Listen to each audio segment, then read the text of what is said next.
went to the hairdresser before. What a pity. Long hair is good for something. No. Well, there'll have to be two at the back. We're going to switch. We're going to go to the switch. Let's do Africa properly. Yeah, exactly. Hi, I'm Ramona, Africa Geographic Safari Team Lead, and I'm incredibly proud to announce that myself and two of my team have been recognized by Condé Nast as top travel specialists for 2026. For those unfamiliar with the accolade, every year Condé Nast Traveler, one of the world's most prestigious travel publications, publishes a list of the best travel advisors from around the globe. These are experts known for crafting extraordinary, highly personalized experiences and pulling off the impossible for our clients. It's a really sought after recognition in the luxury travel industry. This will be my 7th consecutive year on the list, and I'm delighted that Christian and Stef here at Africa Geographic are now joining me. Their nomination and recognition as a top traveler specialist for Africa is a testament to their passion, knowledge, and experience in translating dreams and ideas into unforgettable and rewarding safari adventures. Stef, Christian, hello. Where are you joining me from today, Stef? Wow, what an introduction, Ramona. Thank you very much. I'm joining you today from South Africa on the borders of the Kruger National Park in a little village called Hoedspruit. Christian, where are you joining us from? Thank you, Ramona, and thank you, Stef. I'm joining you guys from a little hamlet called Sipthorpe in the Eastern Midlands of the United Kingdom. So two very different locations, but all of us with one goal in common, I guess, creating safari itineraries. I'd really be interested to learn a little bit more about you guys. Christian, tell me a bit about yourself. Well, I hail from Barcelona, or north of Barcelona. I've always been passionate about birds, and I came down to South Africa on a trip and then decided that's where I wanted to be for the rest of my life. And I studied at the University of Cape Town in order to do ornithology, which I did. And then after a few postgraduate studies, I had to start guiding and earning a living. And I did so as a bird watching guide. I birded all over the continent and beyond. And I soon realized that all this experience and all these places and all these wonderful animals and birds that I had been seeing could be shared. So I started consulting and organizing birdwatching trips, and eventually met Simon Espley, the CEO of Africa Geographic, who basically took me under his wing and gave me a place at what used to be a very small travel shop at Africa Geographic. And since then, I have felt immensely privileged and looked after and cared, and had the most amazing opportunity to share all my knowledge of this continent with people and with travelers wanting to come to Africa. Yeah. It sounds like it's been a really incredible journey for you, Christian. Stef, I know you haven't been with us quite as long, but tell us a little bit about yourself and your journey. Firstly, thank you very much for that fantastic introduction to why we're sitting here today. I appreciate that. But yes, I have a 25-year background in field guiding primarily, and it's where I started my career in the Kruger National Park, guiding the guests that we are now planning safaris for, which is a real privilege. I then managed to guide my way through South Africa, Southern Africa, and into East Africa over the years, and I've also toured from ocean to ocean, north to south, up and down, and inside out. So, that's pretty much where I come from to this point. That's fantastic. I think one thing that we all share in is kind of our passion for Africa. I'd love to know, Christian, what does this recognition from Condé Nast mean to you? Good question, Ramona. I guess affirmation. I guess affirmation that what I love doing the most can be put to good service for the enjoyment of others wanting to discover Africa. I guess that all my experiences and understanding of travels and challenges that Africa faces can be intertwined to help, better or ameliorate the preservation of its people, its species, both for us traveling and following generations. Stef, what does this mean to you? Although my name appears on the list, I actually just want to say that it's a team effort, and the team that we've built at AG and everyone that we use within the company, and all our suppliers and all the guides we use and all this, the people that help them make our guests' trips come true, they all need to share in this accolade. I sometimes feel like I'm standing on the shoulders of giants, and in their quiet shadows, all the colleagues that push us every day and the high standards that we set for ourselves, and it's just such a great team to work with. So I think that recognition for everybody is important. I totally agree with you there. Christian, why do you think you in particular have received this recognition?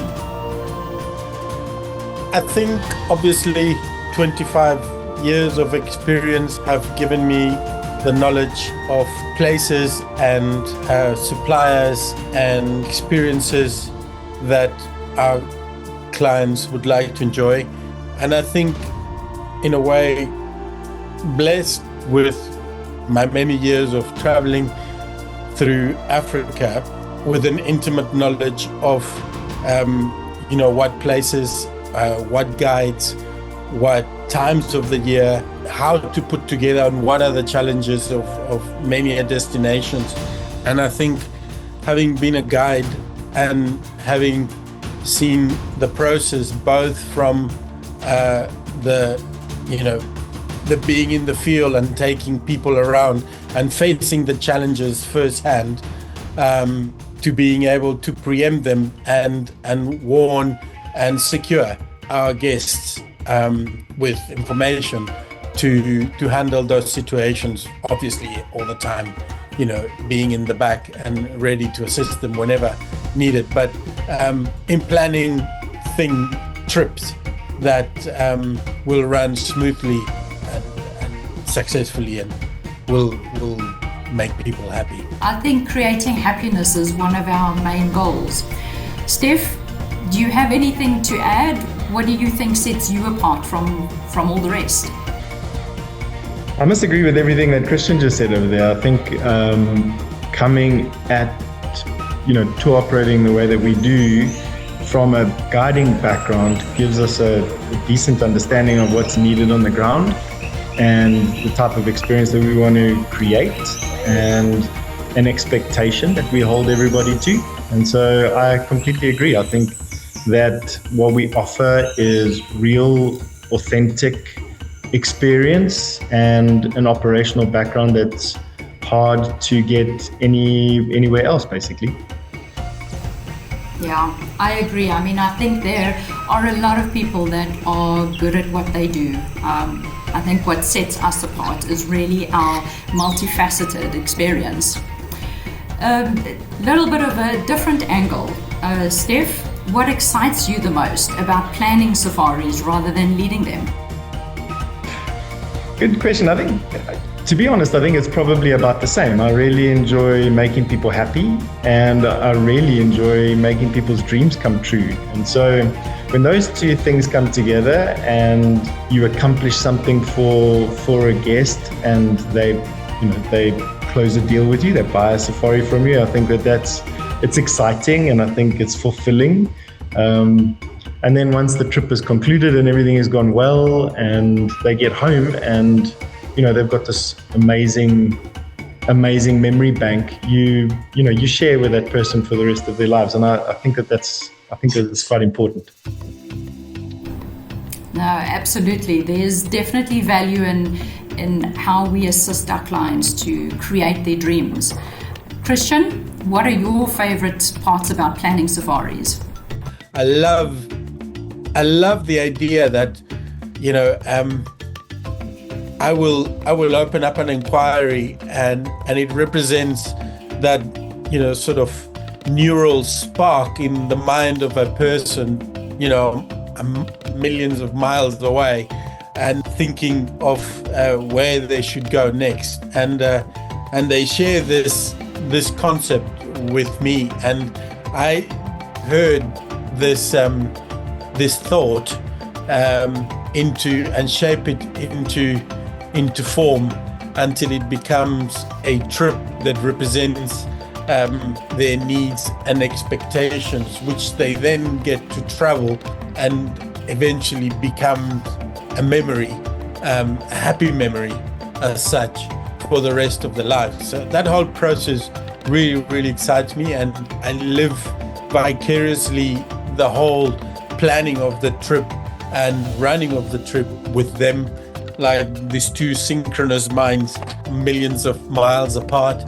But I think in the process of doing so as well, and knowing the people and the habitats and the species that need protecting, herding this whole process towards those areas and helping,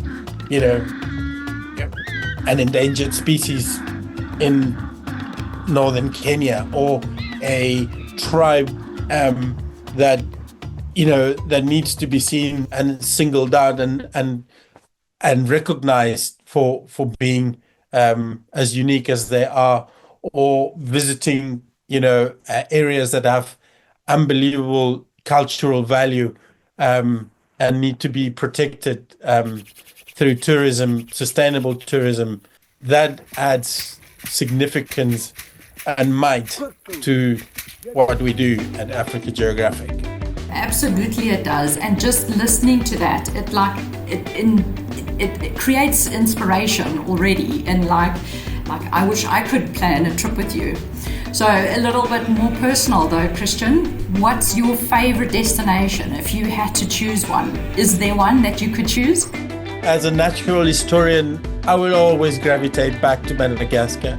As a birder and lover of all things, wild and wildlife, Kenya has always ticked all my boxes.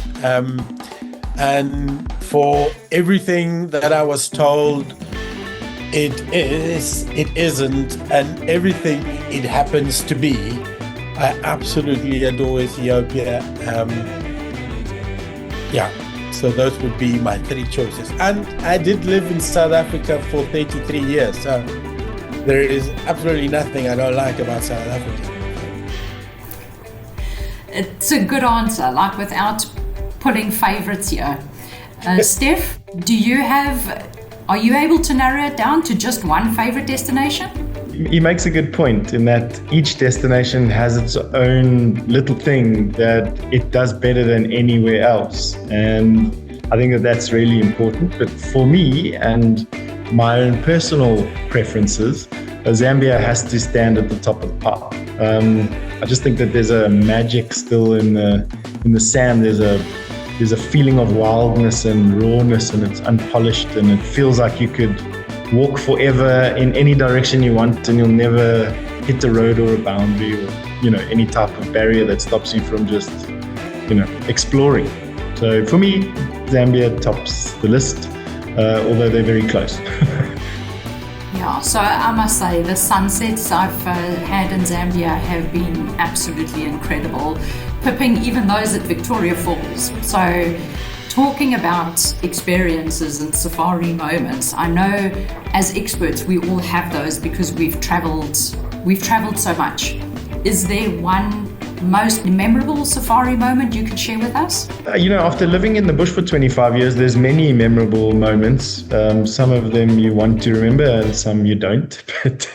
But recently, I was in Gonorrhoea, and I didn't want to like Gonorrhoea initially, to be honest with you. It's a place that's tough to get to, and it's hard, and you resent it for that. But I will be honest that it's grown on me to a bit of a love affair at the moment.